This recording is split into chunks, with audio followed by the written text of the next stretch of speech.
नमस्कार स्टूडेंट, आज की आपकी इस क्लास में आप सभी का स्वागत है। आज अपन एक नया चैप्टर और एक नया टॉपिक शुरू करने जा रहे हैं।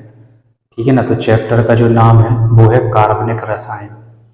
तो जो रसायन विज्ञान की है ना, ये वह शाखा होती है जिसमें कार्बन और उसके यौगिकों का अध्ययन किया जाता है। तो वो आपकी कार्बनिक रसायन कहलाती है। तो जो आपकी जो रसायन विज्ञान है, ठीक है ना, तो मेनली है ना, दो भागों में उसको डिवाइड किया गया है। एक को बोलते हैं अपन कार्बनिक रसायन और एक को बोलते हैं अकार्बनिक रसायन। तो जो कार्बनिक रसायन है ना, तो विज्ञान की ये वह शाखा होती है ना, जिसमें कि क्या है, जो कार्बनिक पदार्थ होते हैं। कार्बनिक रसायन है ना, विज्ञान की वह शाखा होती है जिसमें अपन ऐसे पदार्थों का या ऐसे यौगिकों का अध्ययन करते हैं जिनमें क्या होता है, कार्बन होता है। ठीक है ना। और बाकी जो कंपाउंड जिनमें कार्बन उपस्थित नहीं है तो वो सारे क्या है, अकार्बनिक रसायन के अंतर्गत आते हैं। तो इस वाले चैप्टर में अपन को है ना, ऐसे यौगिकों के बारे में पढ़ना है जिनमें क्या है, कार्बन उपस्थित होता है। अब जो कार्बनिक पदार्थ हैं वो आपको पेड़ पौधों से भी मिल सकते हैं, ठीक है, जीव जंतुओं से भी मिल सकते हैं, और इसके अलावा कुछ खनिज जो होते हैं तो उनमें भी आपको ये कार्बनिक पदार्थ प्राप्त हो सकते हैं। तो मेनली ये क्या है ना, जीव जंतुओं से है ना बनते। तो इसी आधार पर जो वैज्ञानिक है ना, जो बर्जीलियस नाम के एक वैज्ञानिक थे, ठीक है ना, तो उन्होंने ये बताया था कि जो कार्बनिक पदार्थ है वो केवल है ना, पेड़ पौधों या जीव जंतुओं से ही प्राप्त किए जा सकते हैं। ठीक है ना। तो ये जो धारणा है ना, इसको वाइटल फोर्स या जैव शक्ति सिद्धांत के नाम से भी है ना जाना जाता है।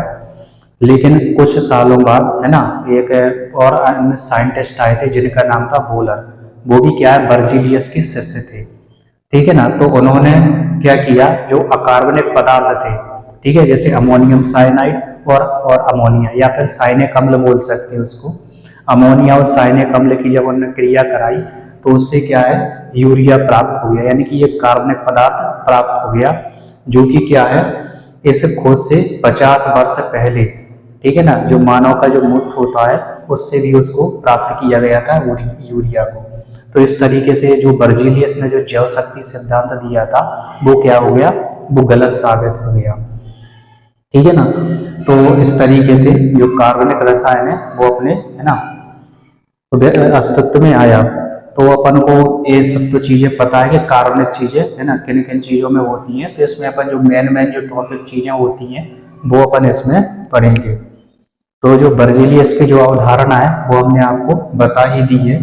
ठीक है ना। तो जो बर्जीलियस की अवधारणा है जिनमें उन्होंने बताया था कि जो कार्बनिक पदार्थ है वो केवल है ना जीव जंतु में पेड़ पौधों से प्राप्त किए जा सकते हैं, है ना। तो 1928 में एक डब्ल्यू बोलर नाम के वैज्ञानिक आए थे, है ना, जो कि बर्जीलियस के शिष्य थे। तो उन्होंने इसकी जो जैव शक्ति सिद्धांत है ना, उसको क्या है, गलत साबित करके दिखाया था। तो उन्होंने क्या किया था, जो बोलर थे, तो उन्होंने क्या किया, अमोनिया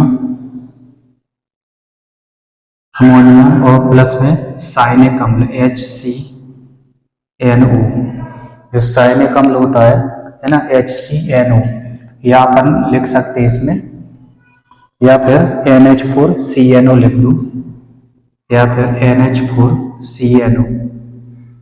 तो इसमें जब उन्होंने अभिक्रिया कराई, ठीक है ना, तो इसमें क्या बन गया, अमोनिया यूरिया बन गया NH2CONH2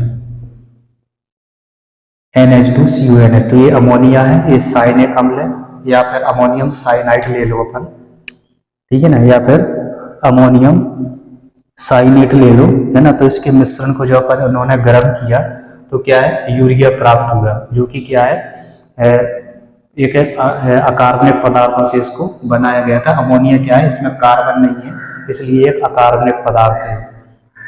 ठीक है ना। और उससे क्या है, एक कार्बनिक पदार्थ बना लिया गया, जो कि क्या है, मानव के मूत्र में भी उपस्थित होता है। तो ऐसे यौगिक जिनमें कार्बन उपस्थित होता है ना, वो सारे क्या है, कार्बनिक रसायन के अंतर्गत आते हैं।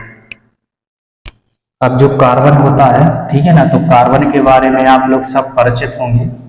तो थोड़ा बहुत अपन कार्बन के बारे में भी जान लेते हैं। तो जो कार्बन है,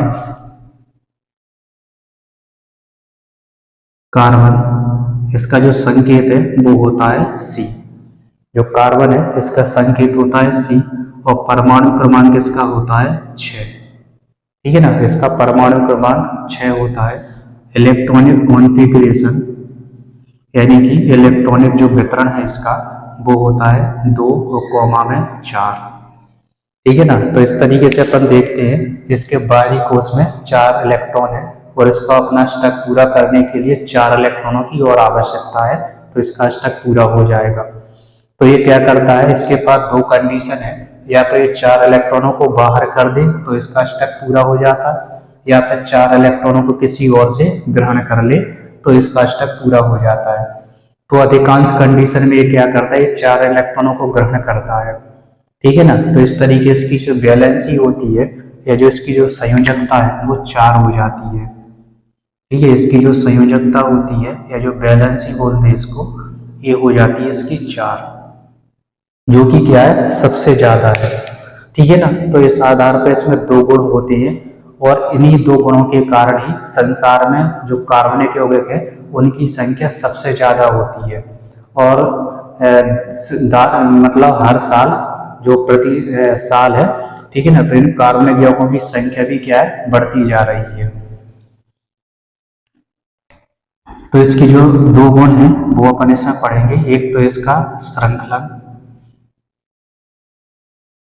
एक इसका गुण है श्रृंखलन और दूसरा है इसका चतुसंयोजकता। इसका जो दूसरा गुण है वो है चतुसंयोजकता।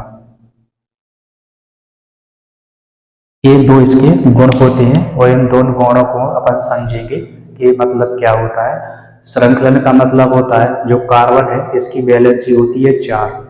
ठीक है ना, तो ये चारों वैलेंसी या तो कार्बन परमाणु के साथ जुड़ सकती हैं या किसी अन्य कार्बन परमाणु के साथ जुड़ करके एक जाल जैसी संरचना बना लेते हैं। ठीक है ना, तो एक श्रृंखला बना लेते हैं, तो उसी को ही अपन श्रृंखलन कहते हैं। उदाहरण के तौर पर जैसे मान के चलिए कार्बन है जिसमें CH4 है।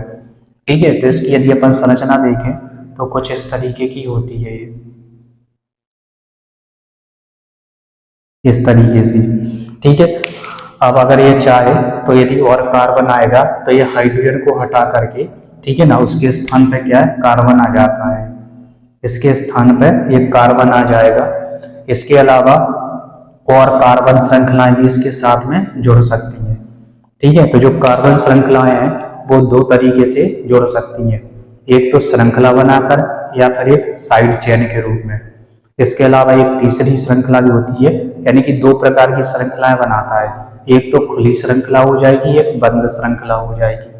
ठीक है ना, तो इस प्रकार की जो श्रृंखला है ये कैसी है, ये खुली श्रृंखला होती है। ठीक है ना, तो आगे तक है ना जो कार्बन परमाणु भी आगे इसमें जुड़ते जाएंगे। ठीक है ना, तो जो कार्बन के अपर रूप है वो भी अपन यहाँ पे पढ़ेंगे। अभी केवल नाम सुन लेते हैं। तो कार्बन के है ना बहुत सारे अपर रूप है, लेकिन इनमें मेन है 3, हीरा, ग्रेफाइट, ठीक है, और एक होता है फुल्लरीन, जिसकी खोज है एक वैज्ञानिक थे बकमिंस्टर फुल्लरीन, उन्होंने इसकी खोज की थी, उन्हीं के नाम पर इसको फुल्लरीन बोलते हैं। जिसमें क्या है, कार्बन परमाणु की जो संख्या है वो 60 तक होती है। तो इसमें कितने, इसमें 3 कार्बन है ना, तो इसका अपन नोमेनक्लेचर भी पढ़ेंगे या जो नामकरण है वो भी अपन इसमें देखेंगे, है ना। तो इनका IUPAC पद्धति में नाम क्या होता है ना, उसके पहले अपन इनका वर्गीकरण भी पढ़ेंगे। ठीक है, तो ये क्या होता है, ये होता है श्रृंखलन।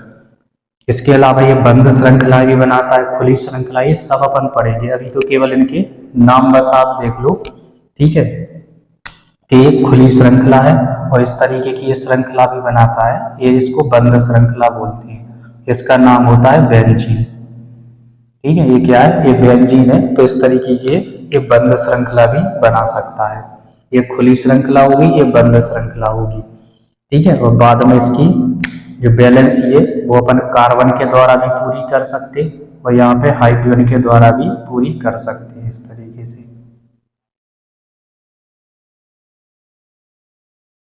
इस तरीके से, ठीक है। तो ये क्या कहलाती है, इसकी पार्श्व श्रृंखला कहलाती है, मेन चेन कहलाती है, सीधी श्रृंखला, और ये क्या होती है, पार्श्व श्रृंखला कहलाती है, और ये क्या होती है, बंद श्रृंखला।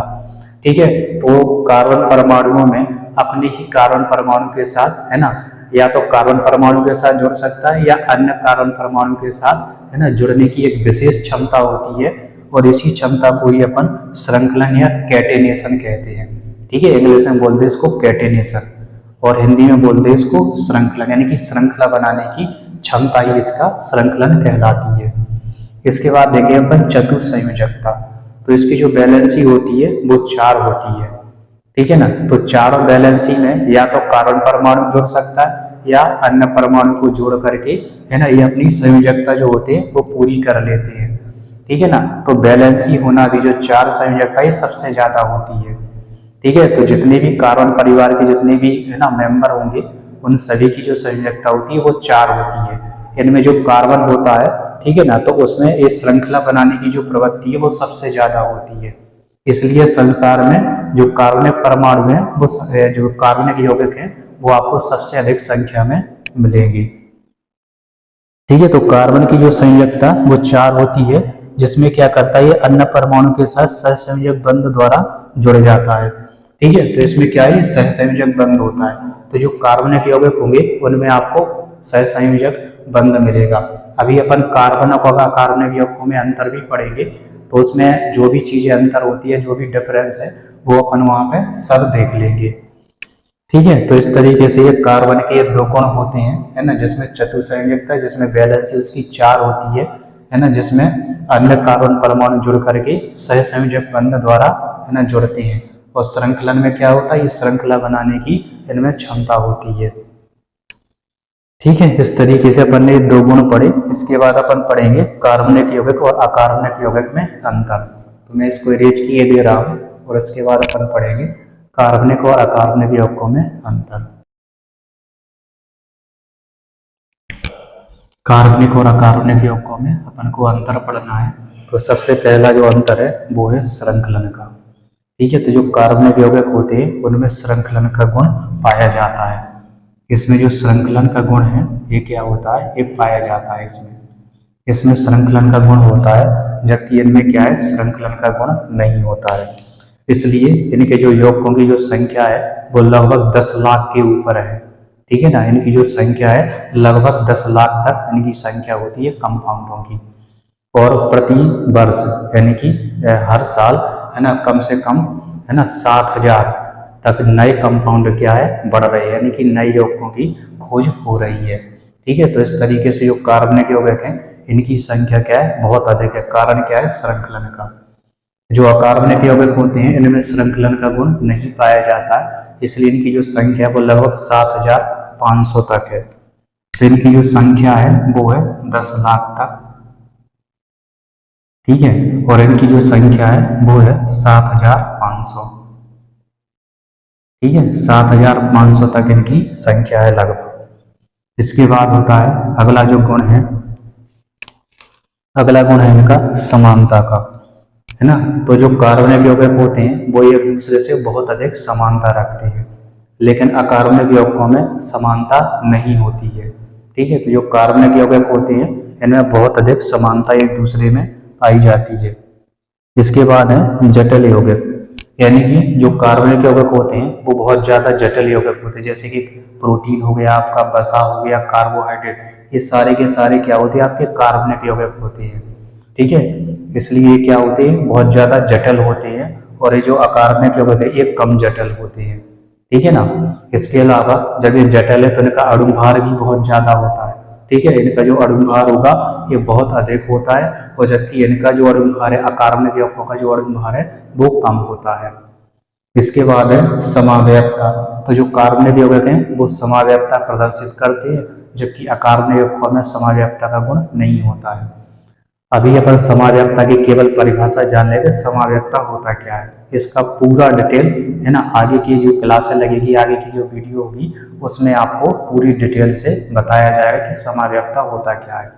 तो यहाँ केवल परिभाषा जान लो कि जो समावयवता है ना, इसमें क्या होते हैं, जो अणु सूत्र होते हैं या जो आणविक सूत्र होते हैं वो आपके समान रहेंगे, लेकिन इनके भौतिक और जो रासायनिक गुण वो अलग अलग होते हैं, तो ये कहलाता है समावयवता। ठीक है ना, जिनके क्या है भौतिक और रासायनिक गुण क्या है, अलग अलग हो। ठीक है, लेकिन अणु सूत्र क्या होते हैं, समान होते हैं, तो वो आपकी समाव्ययता कहलाती है। तो कार्बनिक यौगिकों में समाव्ययता होती है, जबकि अकार्बनिक यौगिकों में समाव्ययता का गुण नहीं होता है। इसके बाद है इनमें सहसंयोजक बंध पाया जाता है। जो आपके कार्बनिक यौगिक होंगे तो इनमें आपको सहसंयोजक बंध मिलेगा, और जो आपके अकार्बनिक यौगिक होंगे इसमें आपको क्या मिलेगा, इसमें आपको वैध संयोजी बंध मिलेगा। तो हम ये सहसंयोजी बंध क्या होता है और वैध संयोजी बंध क्या होता है ना, तो इसको हम पिछली क्लासों में आपको बता चुके हैं। तो आप चाहें तो वहाँ पे भी देख सकते हैं कि वैध संयोजी बंध क्या होते हैं और आपके सहसंयोजी बंध क्या होते हैं। इसके बाद है बाष्पशील। बाष्पशील का मतलब है ना, द्रव से भाप बन जाना, ठीक है ना। तो ये क्या होती है, बाष्पशील होती है। कहने का मतलब ये है कि इनको जैसे अपन खुला छोड़ देंगे, बाहर रख देंगे, तो ये क्या करेंगे, बाष्प बन करके उड़ जाते हैं, है ना। जैसे कि पेट्रोल हो गया, हाइड्रोकार्बन है, पेट्रोल डीजल है ना। तो पेट्रोल को भी जैसे अपन खुला छोड़ देंगे तो वो क्या, भाप बन करके उड़ जाता है, जबकि अकार्बनिक यौगिकों में ये गुण नहीं होता है, ठीक है। वो क्या होते हैं, अबाष्पशील होते हैं। इसके बाद है घुलनशीलता। तो जो कार्बनिक यौगिक होते हैं ये जल में अघुलनशील होते हैं, जबकि जो कार्बनिक है ना यौगिक होते हैं वो जल में तो घुल जाए, जैसे NaCl है ना। अकार्बनिक यौगिक है पानी में आपका घुल जाएगा, लेकिन एक कार्बनिक विलायकों में अम्लीय होता है, जैसे कि बेंजीन है। बेंजीन में यदि अपन नमक को घोले तो वो नहीं घुलेगा, वो क्या है, पानी में घुल जाएगा। तो ये जो पदार्थ होते हैं पानी में घुलनशील होते हैं, और ये पानी में क्या होते हैं, अघुलनशील होते हैं। इसके बाद है इनकी जो प्राप्ति है, तो ये आपको है ना वनस्पतियों और जीव जंतुओं में मिलेंगे आपको कार्बनिक पदार्थ, और जो अकार्बनिक पदार्थ है वो आपको खानों में, यानी कि जो खनिज होते हैं या जिनके जो जमीन से जो खोद कर निकाले जाते हैं तो उनमें ये आपको मिलेंगे, उनमें आपको ये प्राप्त हो जाएंगे। इसके बाद आता है इनका महत्व, ठीक है। जो कार्बनिक यौगिक होते हैं तो इनका महत्व क्या होता है, तो जो कार्बनिक यौगिक है ना अधिकांश जीव जंतुओं में ये पाए जाते हैं, ठीक है ना। और इसके अलावा इनसे जो दवाइयाँ होती हैं है ना उसमें भी इनका उपयोग किया जाता है ना। तो भोजन में, घरेलू है ना व्यवहार की चीज़ है, ईंधन है, कपड़ा है, औषधियाँ है ना, यातायात के साधनों में है ना। तो बहुत सारे इसके महत्व होते हैं जहाँ पे इन कार्बनिक यौगिकों का उपयोग किया जाता है। इसके बाद है कार्बनिक यौगिकों के स्रोत, ठीक है। तो जो कार्बनिक यौगिक है वो अपन को कहाँ कहाँ से मिल सकते हैं, तो इसके जो स्रोत होते हैं वो पेड़ पौधे हैं, है ना, जीव जंतु हैं, ठीक है। इसके अलावा जो कोयला है वो भी क्या है, कार्बनिक पदार्थ है ना। इसके अलावा जो पेट्रोलियम के जो कुएं होते हैं तो वहाँ पे भी आपको ये कार्बनिक पदार्थ मिल जाएंगे, ठीक है। तो ये कार्बनिक पदार्थों की प्राप्ति के ये स्रोत हो जाते हैं। इसके अलावा लकड़ी से भी है ना, जो लकड़ी होती है उससे भी अपन कार्बनिक पदार्थ, जैसे एसिटिक अम्ल है ना, जिसको सिरका बोलते हैं अपन, वो अपन है ना लकड़ी से प्राप्त कर सकते हैं।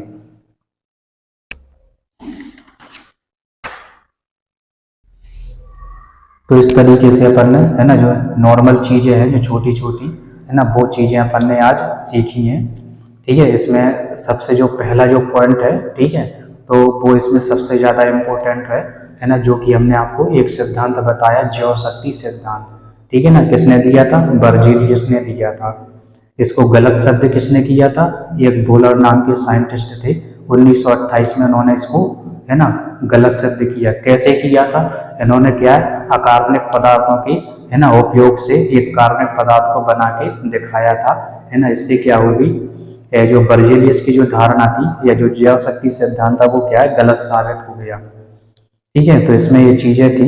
इसके बाद अपन जो अगली क्लास होगी तो उसमें अपन पढ़ेंगे है ना जो कार्बनिक यौगिक होते हैं उनका वर्गीकरण कैसे किया गया है, ठीक है। तो कार्बनिक यौगिकों का वर्गीकरण पढ़ेंगे, और वर्गीकरण जब पूरा अपन पढ़ लेंगे पूरा डिटेल से, तो उसके बाद इनका जो IUPAC नामकरण होता है उसके बारे में भी अपन पढ़ेंगे, ठीक है। तो आज की जो क्लास है आपकी वो यहीं पे समाप्त होती है, और यदि आपको क्लास अच्छी लगी है, ठीक है, तो अपने दोस्तों के साथ भी इसको शेयर कर देना ताकि उनको भी ये जानकारी प्राप्त हो सके। आज तो अपन ने केवल नॉर्मल सी जो चीज़ें थी वो ही अपन ने पढ़ी हैं, लेकिन आगे की जो क्लासें होंगी उसमें आपको बहुत सारी चीज़ें सीखने को मिलेगी, क्योंकि अधिकांश है ना स्टूडेंट की ये समस्या होती है कि उनको कार्बनिक यौगिकों का जो वर्गीकरण है ना, वो समझ में नहीं आता। ठीक है, इसके अलावा जो IPAC नाम है, सबसे इम्पोर्टेंट होता है IPAC नाम। यदि आपने एक बार उसको बहुत अच्छे से पढ़ लिया, सीख लिया, तो वो आपको हमेशा काम आने वाला है। ठीक है, तो वो अपन नियम पढ़ेंगे उसके, है ना, और पूरा डिटेल से अपन पढ़ेंगे, और जितने भी कार्बनिक यौगिक उनका नामकरण अपन कैसे पढ़ेंगे वो अपन सब देखेंगे उसमें। ठीक है, तो आज की क्लास अपनी यहीं पे समाप्त होती है। इसी तरीके से हंसते रहिए, खेलते रहिए, मुस्कुराते रहिए, पढ़ते रहिए। वीडियो अच्छा लगे तो अपने दोस्तों के साथ ज़रूर शेयर कीजिए। नमस्कार।